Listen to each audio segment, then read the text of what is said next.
Season's about to wind down. Let's look ahead at the college prospects. You are Locked On Spurs, your daily San Antonio Spurs podcast. Part of the Locked On Podcast Network, your team every day. Welcome back to Locked On Spurs right here on the Locked On NBA Network. I am your host, Jeff Garcia, Spurs writer for Kens 5 San Antonio. Yeah, glad to have you back. Hopefully everybody is surviving the end of this Spurs season. It's been a lean season. Nevertheless, it's winding down. So hang on in there. Just a few more games left. And then the real season begins.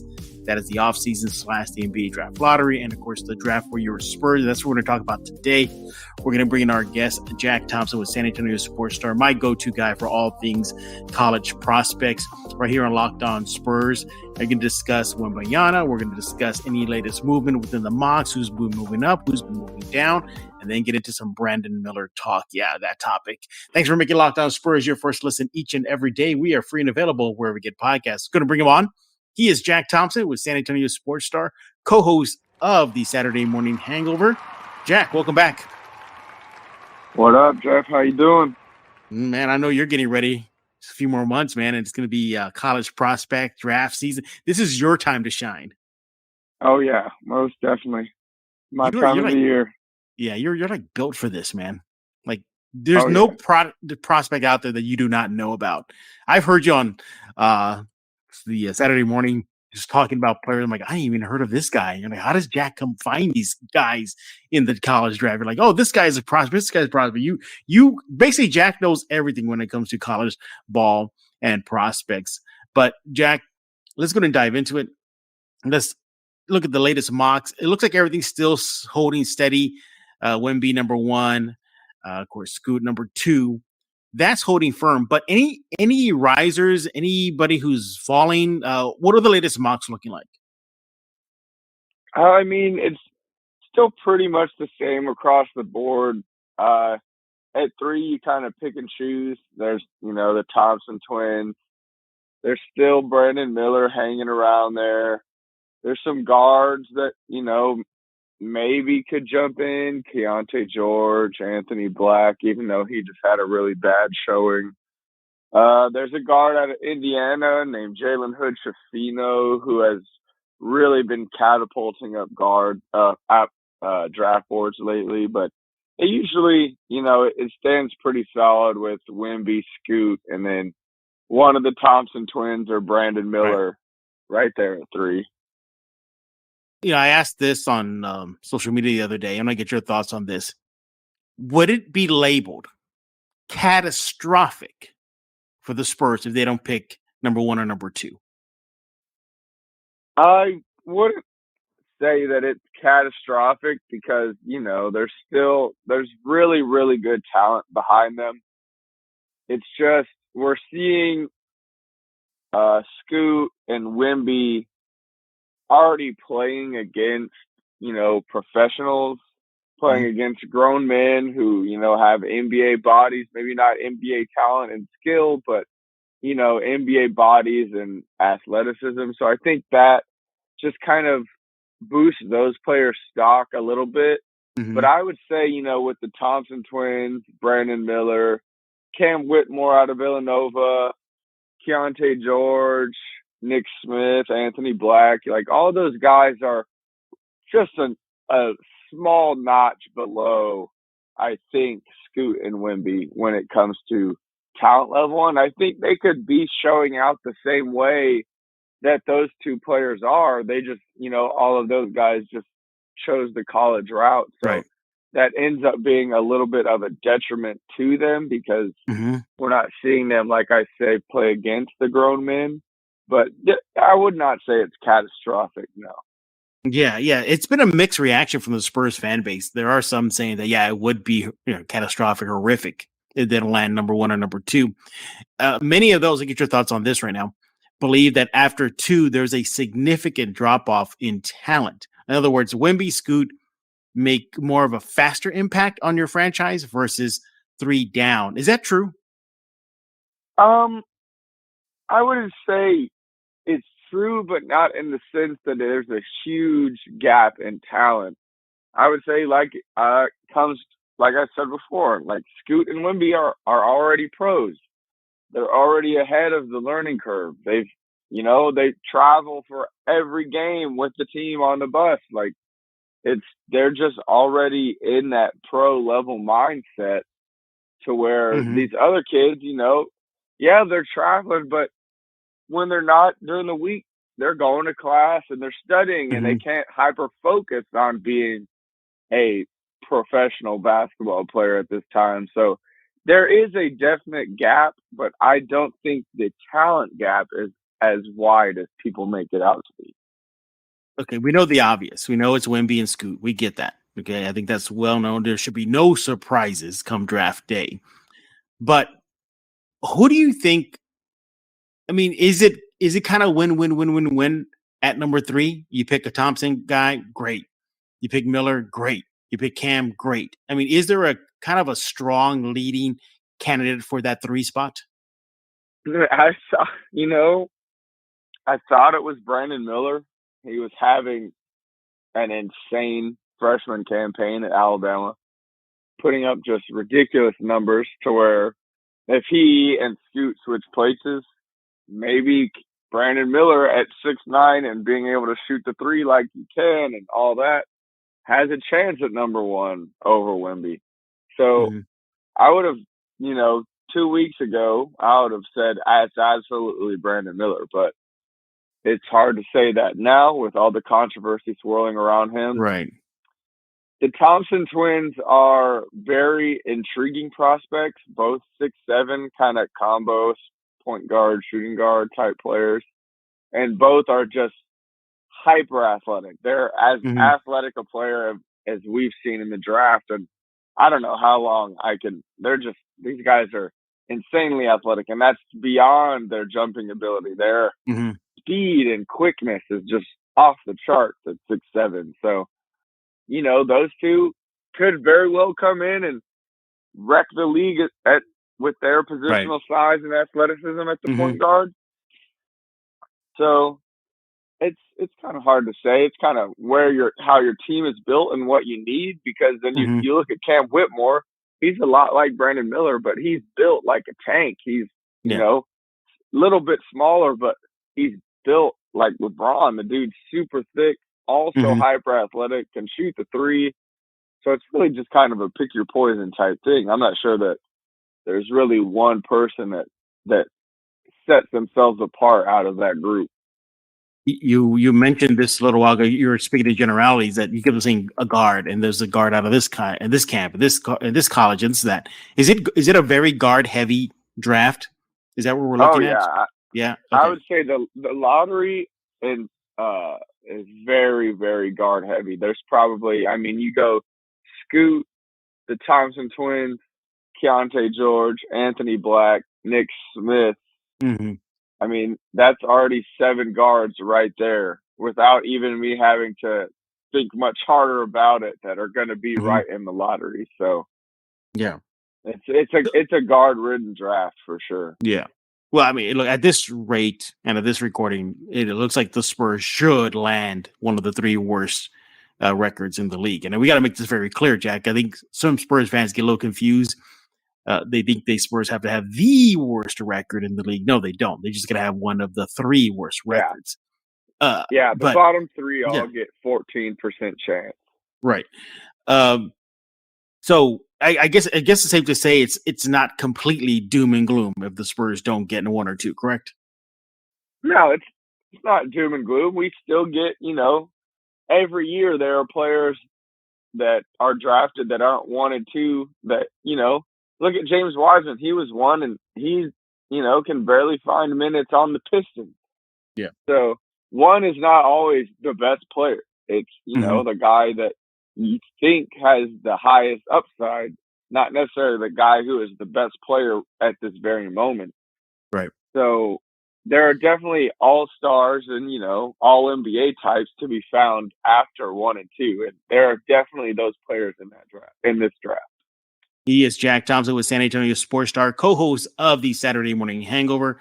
Make sure to follow him on Twitter at Jack_Thompson33. When we get back, we're going to talk about Wembanyama and a debate the Spurs recently, well, Spurs fans that is, had on social media about his frame. We're going to get Jack's thought on that. But I want to talk to you about Built Bar. If you're looking for a delicious treat, you don't want all of the fat and calories, then you got to try a Built Bar. Just got through the holidays. I know if your goal is to eat a little healthier this year, Built can help you accomplish those goals. You don't have to compromise taste. And that's what the one thing they got going. You got to try a Built because it's healthy and it's actually tasty. They're so delicious, you wouldn't even think they're good for you. Perfect for your New Year's resolution. So it makes Built Bars so good. Well, for starters, they're covered in 100% of real chocolate. That's right, real chocolate. Unbelievable flavors like churro, peanut butter brownie, coconut almond. I don't know how they do it. Built does it. These bars taste like a candy bar while maintaining great macros. 130 calories, 4 grams of sugar, a whopping 17 grams of protein. And you don't have to wait around anymore. Look, I know for years, Built has been asking you to go to Built.com. You can still go there. But now you can go to your local Walmart and Sam's Club to get yourself a box of Built Bars. At Walmart, you just got to go to your pharmacy section, grab yourself a box of Built Bars. It's a 4-bar box that includes cookies and cream, double chocolate, coconut puffs. If you're close to a Sam's Club, they have a 13-bar box with hit flavors such as brownie batter and churro. You can thank me later.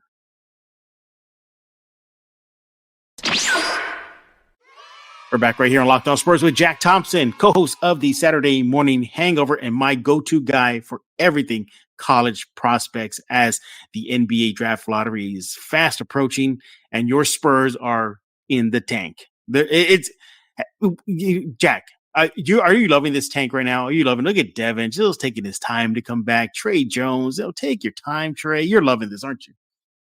Oh, yeah. I mean, I've been a proponent of the tank for years, so to see us finally, diving head first into it and going all the way in, I've been all about it all year. And of course, it sucks as a Spurs fan to see us so bad, but you just got to keep the vision of what could be if this whole plan works out in a few seasons. So just got to ride the wave and find the silver linings and, just continue to hope that while we are doing the tank correctly now, that once this is complete, the rebuilding process will be, we move in the right direction through that. But right now, everything's going to plan. Yeah. Well, if everything does go to plan, then hopefully, cross your fingers, the basketball guys smile on the Spurs and they get the number 1 pick. And likely that will be Victor Wembanyama out of France. We get it. Jack, the guy is just, wow. He's an alien. He's an alien. Yeah, shoots threes like nothing, block shots, just rim protector, otherworldly, can score with a low post with fluid motions, not cumbersome. He's not plotting. He's just very, very liquid, very smooth. He has it all, defensively and offensively. We get that.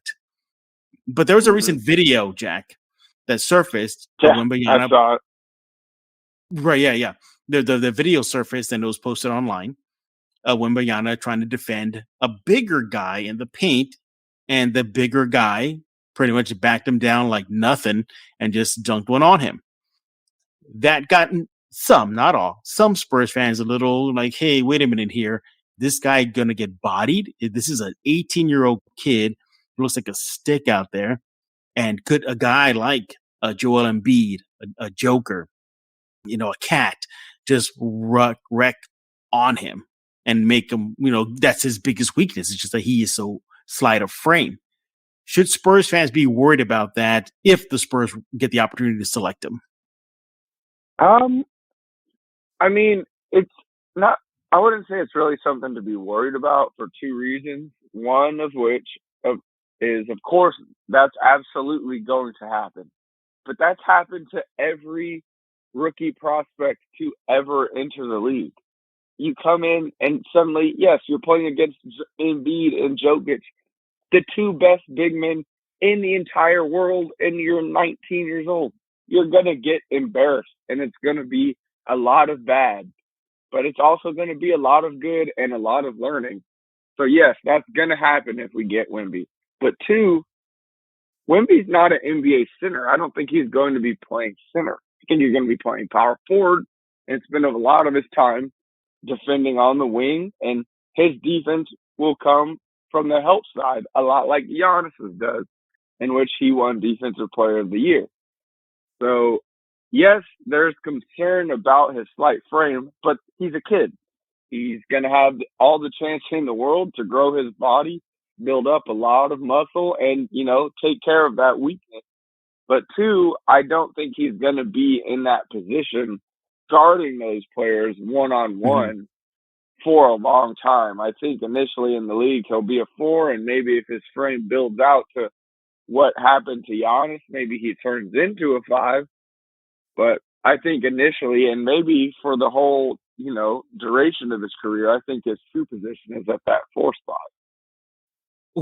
There was an article that ESPN released that his camp is openly admitting that they're not getting him in the weight room. Like, they don't want to add more heaviness to him because of what big men go through is the foot issues. Look at Chet Holmgren. Mm-hmm. Good or bad move, considering he's about to play against men in months after the lottery? I would say good move for right now. He, still has a kid's body. It's still developing day to day. And of course, right now, you're not trying to do anything at all that could hurt his draft, prospects at number 1. But long term, I think, I don't know if he's ever going to fill out to be like how Giannis did.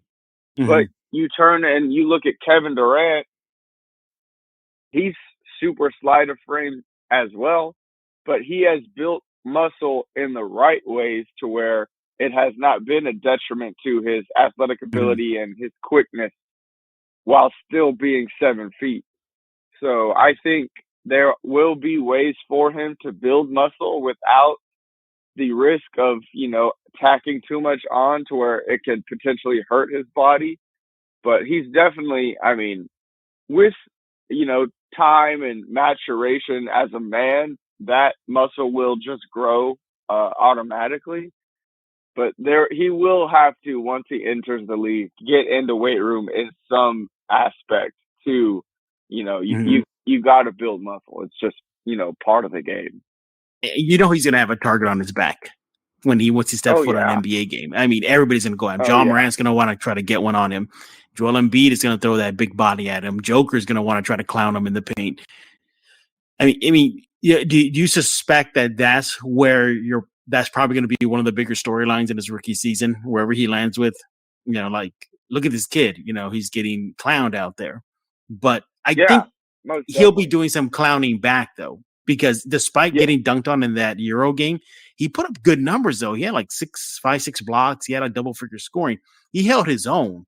But, it's like you mentioned, it's not like everybody's immune to getting dunked on or backed up. And Tim Duncan happens to Duncan, happened to Robinson, it's happened to Kawhi, everybody.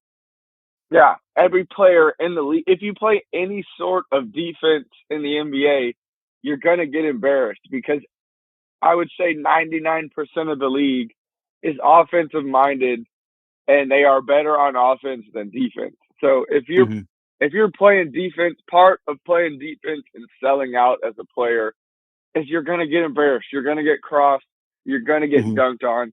That's just part of the game. And you have to have the ego and the mindset to be like, yes, that's part of the game. I'm not scared of that happening to me because the next time it happens, I'm going to go up and get the block. You're not going to dunk on me every time.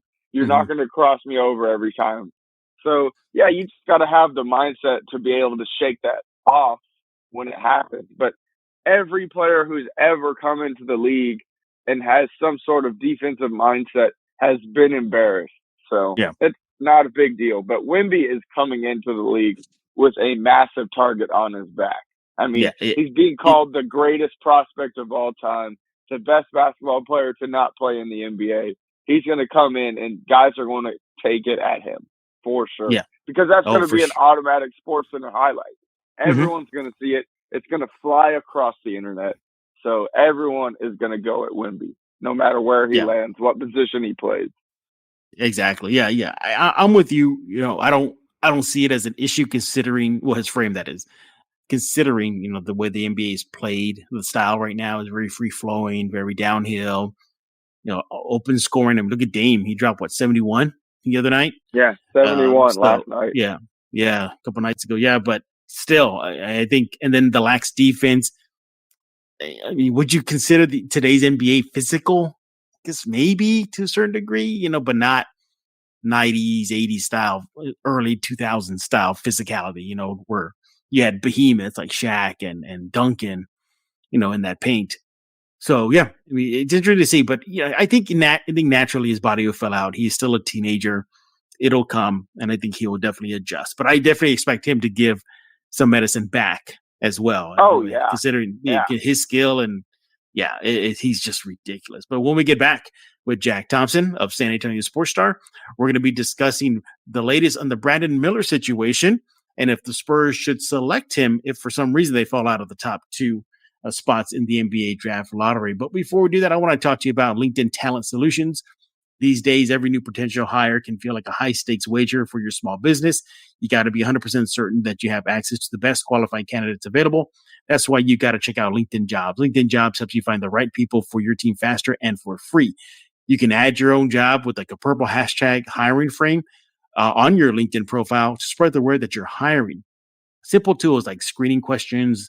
It all makes it easy for you to focus on the candidates with just the right skills and experience so you can quickly prioritize who you like to interview and hire. It's why small businesses rate LinkedIn Jobs number one in delivering quality hires versus the leading competitors. LinkedIn Jobs helps you find the qualified candidates you want to talk to faster. Post your job for free at linkedin.com/LockedOnNBA. That's linkedin.com/LockedOnNBA. Post your job for free. Terms and conditions apply.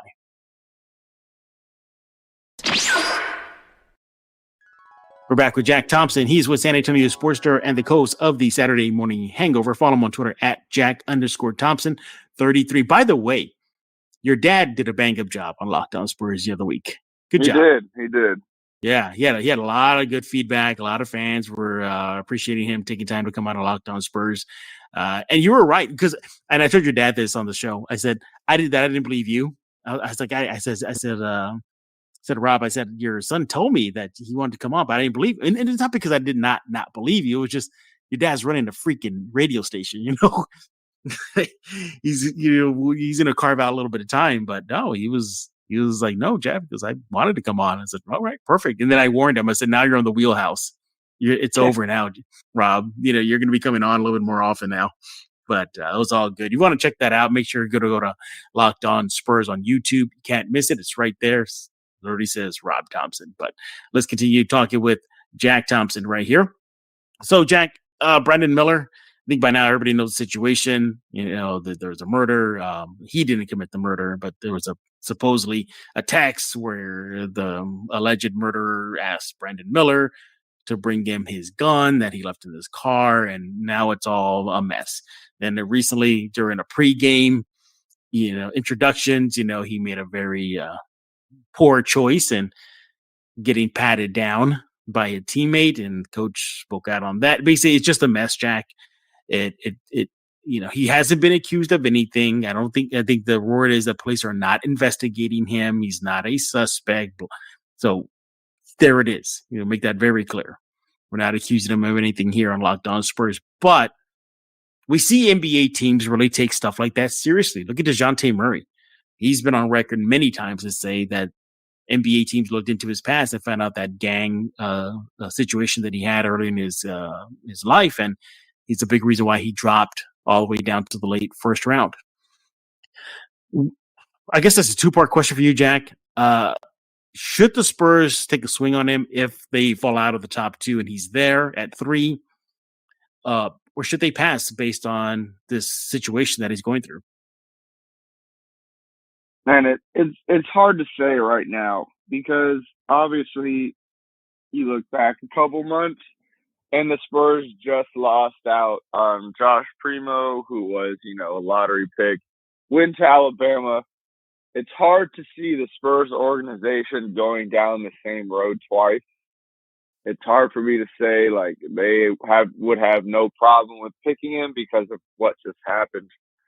But the good news is the time between now and the draft, there will be plenty of time for the law enforcement to vet out if if the role that Brandon Miller played in this whole situation is indeed, criminal in, what he did.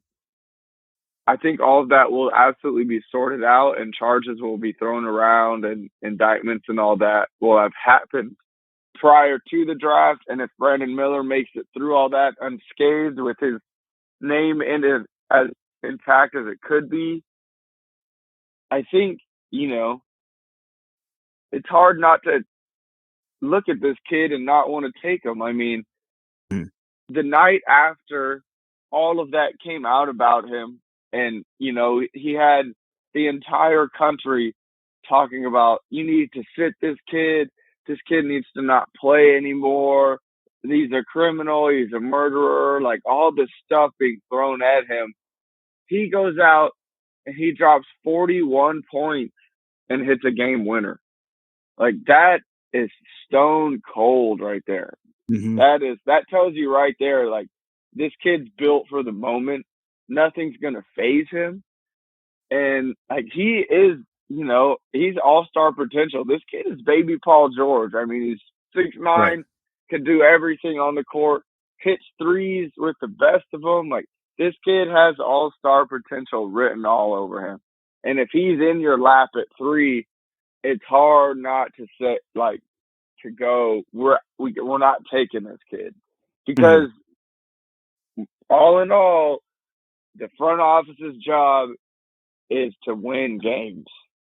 I mean, it's to go out and you win games and you take the best player that will help you win games. And Brandon Miller is that player at 3. I mean, you can't say that he's not if you look at his body of work in college. So it's hard for me to say that the Spurs, will have the gumption to go down that same road again with Alabama and, all the controversy, and maybe you lose another lottery pick, and how that's extremely detrimental to the growth of a program. But he's got all the talent in the world, and it would be very hard to not take him at 3. Yeah, and look, the Spurs, they like to maintain that squeaky clean image. Look at the reaction they had with Primo. I mean, I still remember the day where I got the alert from the Spurs saying that they cut him. I was just shocked. So you got to consider that this team will likely wait at. But I mean, what do we just say, Jack? They took a swing on DeJounte, and he had that pass that he's open about and being mixed up with gangs in Seattle. So if I'm the Spurs and if he's there and you miss out on 1 or 2, I think you have to take him, Jack. I think you have to, right? The good thing is that the top of this lottery behind Scoot and Wemby is very loaded. And if you don't take Brandon Miller, like we said, you got Cam Whitmore, the Thompson twins, Nick Smith, Keontae George. There are guys who are just as good who can make the same impact that you could go and get, and it's not a huge deal. While I think Brandon Miller might have a little more to his game right now in terms of pro ready, I think those guys can all catch up and be just as good. So you don't have to take that swing. While Brandon Miller might be the best possible option right there, you could take swings on other players and they could turn out to work just as well in your favor. So it's not a huge deal if you don't go and get them. Do you think he slips far in the draft? I think time will tell with, what all is going to come out about this. And I mean, the law enforcement are saying he's not, and, he's not a suspect right now, but that could literally change overnight. So we'll see. I mean, right now, I would say that he might slip a couple picks, but like I said before, these guys are in the business of winning basketball games, and Brandon Miller will help your team do that. So look. Hopefully, the Spurs land number 1, number 2. I think everybody knows that. But can you imagine Miller in a Spurs uniform mixed in with guys like Vassell and Keldon and Sohan? I mean, that'd be a nice little quartet right there. I mean, nice. Yeah. Jeez, Oh, yeah. that'd be nice.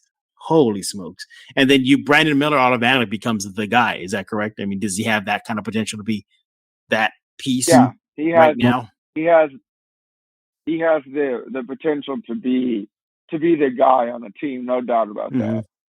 He is Jack Thompson with San Antonio Sports Star. Jack, I need you to brag about the Star and your show, The Saturday Morning Hangover. How can fans tune in? What y'all got cooking over there?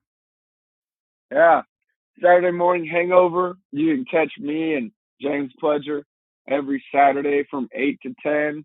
You can listen locally on 94.1 FM, or you can always catch us online at sasportstar.com. You can listen to that around the nation.